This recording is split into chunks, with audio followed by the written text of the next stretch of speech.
ஹெராக்லேட்டஸ் பத்தி சட்டுன்னு தெரிஞ்சுக்கலாம் வாங்க. இவர் கிமு 6ஆம் நூற்றாண்டு கடைசியில வாழ்ந்த ஒரு கிரேக்கு தத்துவ யானி. சாக்ரட்டிஸ்கெல்லாம் முன்னாடியே இருந்தவர். எஃபேசஸ் நகரத்துக்காரர். இவரோட கருத்துக்கள் கொஞ்சம் புரிய கஷ்டமா இருந்ததால இவரை இருண்டவர்னு கூட சொல்லுவாங்க. ஆனா பிளேட்டோல இருந்து நீச்சே வரைக்கும் பலரையும் இவரோட சிந்தனை பாதிச்சிருக்கு. முதல்ல இவரோட ரொம்பவே பிரபலமான கருத்து மாற்றம், ஃப்ளக்ஸ்.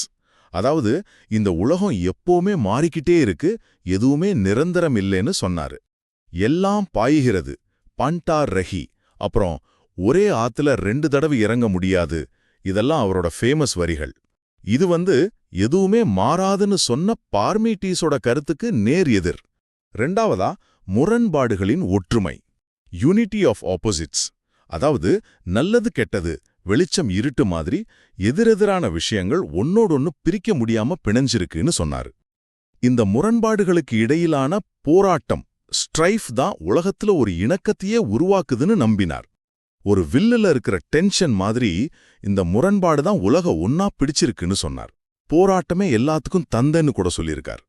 கடைசியா இந்த தொடர் மாற்றத்துக்கு பின்னால ஒரு ஒழுங்கு இருக்கா? இங்கதான் லோகோஸ் வருது.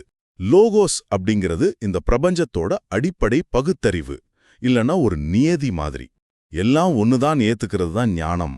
அதனால லோகோஸ கேளுங்கன்னு சொன்னாரு.